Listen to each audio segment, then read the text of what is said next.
All right, today we're going to talk about something called Le Chatelier's principle, which sounds like this big fancy thing, but really all it means is it's thinking about a chemical reaction as a system.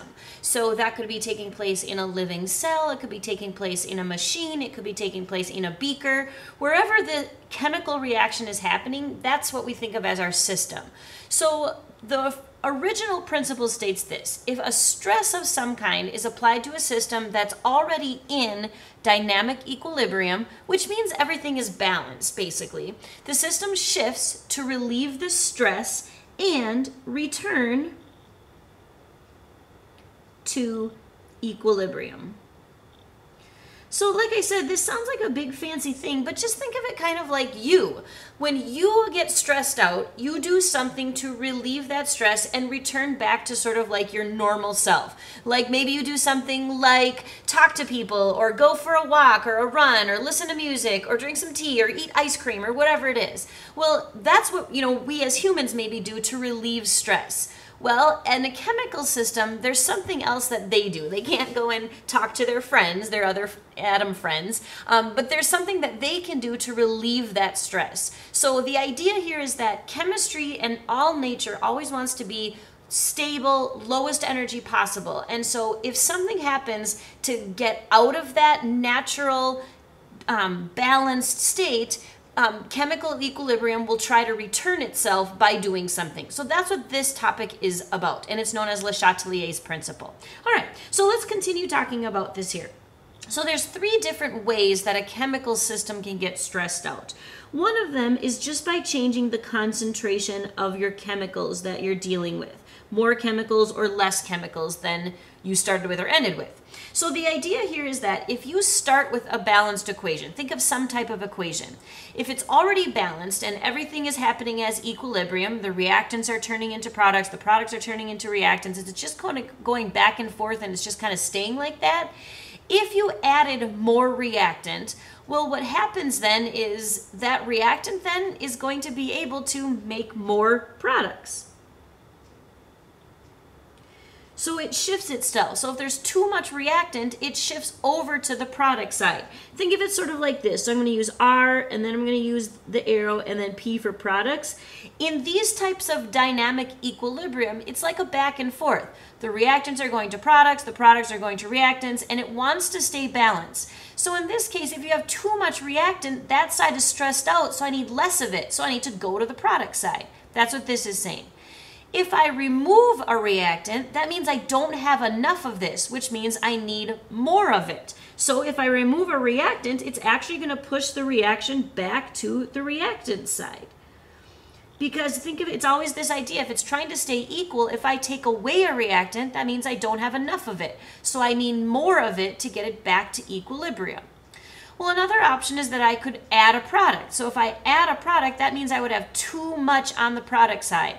So once again, that means it's going to go back to the reactant side in order to try to relieve that stress or to get back to being equal. So if there's too much product, it goes back to this side. So it's always going to shift to whatever side there's not enough of. So if I don't have enough reactant, it shifts to the reactants. If I don't have enough product, it shifts to the product.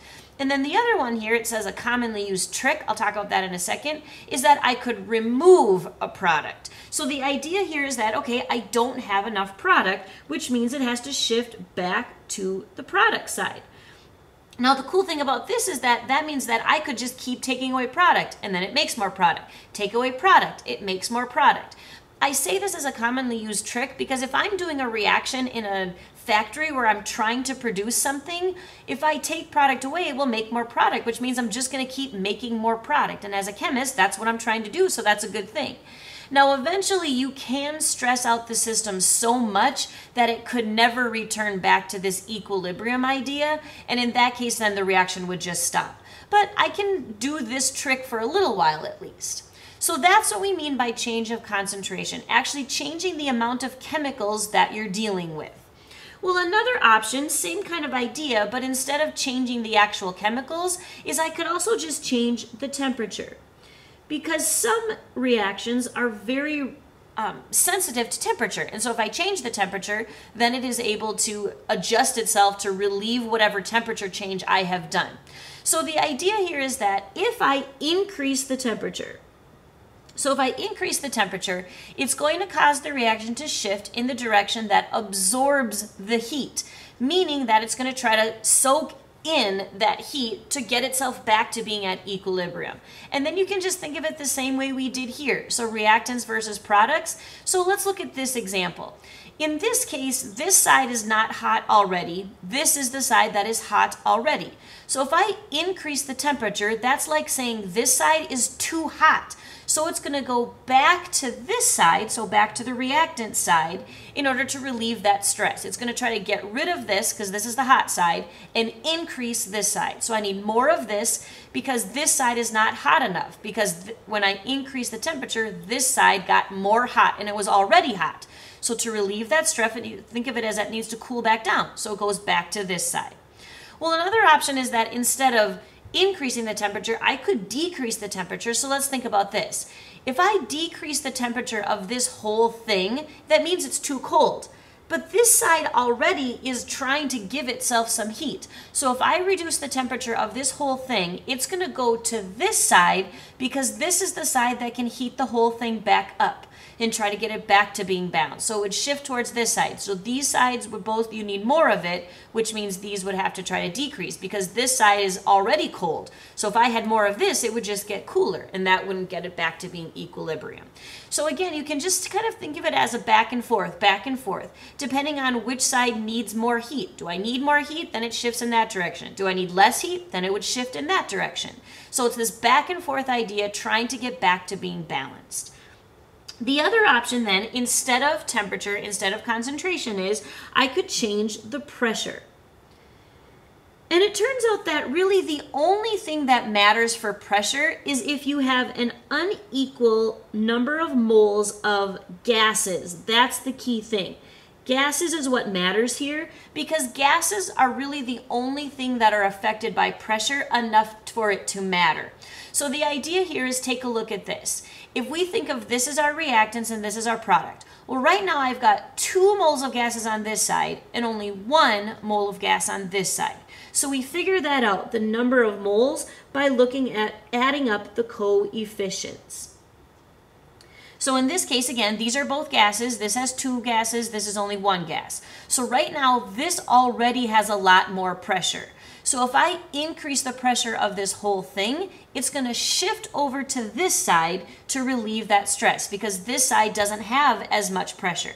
So then this side I need more of, this side I need less of. Take a look at this. Here, this is a solid, and then I've got gases on this side. So right now I've got 1 plus 1, so I've got 2 moles of gases on this side, no moles of gas on this side. So if I increase the pressure of this whole thing, this side already has a lot more pressure. So it's going to shift over here to get rid of some of that pressure and to try to get back to being at equilibrium. So in this case then, these are all gases. So if I take a look at this, 1 plus 1, I've got 2 gases on this side. I have 2 gases on this side. So if I increase the pressure of this whole thing, the amount of pressure is just going to stay the same. So in this case, really nothing would happen. It's just going to stay at equilibrium. So that idea is this idea called Le Chatelier's principle. And it really talks about when you have a reversible reaction like this equilibrium, this balance between reactants and products, trying to keep that balance. If we stress it out, it will do something to relieve that stress. That's Le Chatelier's principle. Before I have you do the lab on that, I want you to do a little bit of practice, but before I have you do some practice on your own, I want to do one together. So let's take a look at this idea. So here's my chemical system right now. 2 moles of hydrogen gas plus 1 mole of oxygen gas goes back and forth between 2 moles of water vapor or gas, and also some heat. So now let's look at this. If I increase the heat of this whole thing, that's what it says here, add heat. If I increase the temperature of this whole thing, this side is already hot. So that means that if I give it even more heat, this side is going to be way too hot.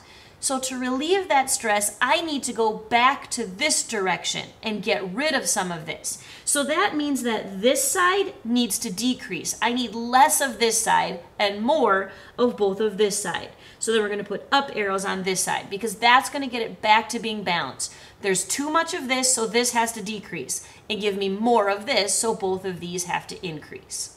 That's heat. What if I increase pressure?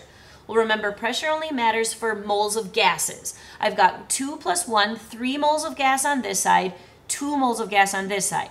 So this side right now already has more pressure. So if I increase the pressure of the whole thing, this side is going to be way stressed out, way too much pressure.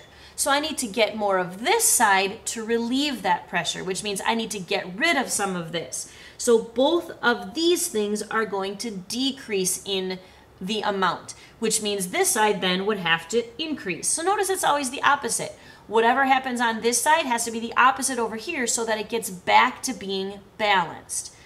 Here's one where I increase the concentration of one of my chemicals, specifically the oxygen. So oxygen, now I've got too much of it. Well, if I have too much of oxygen, in general, that means I have too much reactant in general. So too much of this side means I need to shift over here. I need more of this side. So this side would need to increase, which means both of these things would need to decrease. So this was an example of changing temperature, this was an example of changing the pressure, which only matters for gases, and this was an example of changing the concentration of one of your chemicals. What you're filling in here are just up and down arrows up saying what will happen to get back to equilibrium. So after this happened, after there's too much heat, it has to shift over here. After there's too much pressure, it has to shift over here. After there's too much oxygen, it has to shift over here. So that's what you're filling in this practice assignment down here. Just up and down arrows trying to say how will this go back to equilibrium after you do this thing. Thanks for listening.